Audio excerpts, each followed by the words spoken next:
Վարչապետն աշխատանքային այցով ժամանել է Փարիզ, նախատեսվում է Փաշինյան-Մակրոն հանդիպում։ Հայաստանը ողջունում է Սևծովյան տարածաշրջանի վերաբերյալ Եվրամիության նոր ռազմավարական մոտեցումը, ազգային ժողովի նախագահ։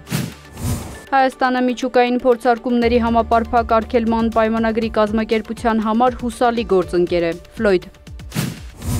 Պուտինն Ալիևի հետ քննարկել է ձերբակալված ռուսաստանցիների հարցը։ Իսրայելական ռազմական ինքնաթիռներն ավիահարվածներ են հասցրել Գազայի քաղաքներին, զոհերի թիվն անցել է 90-ը։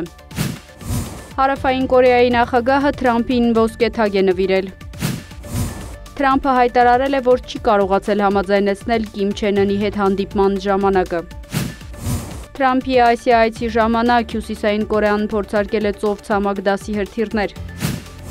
Կուբային դժվար գիշեր է սպասվում, ափերին մոտեցող Մելիսա փոթորիկի պատճառով 735 000 մարդ է տարհանվել։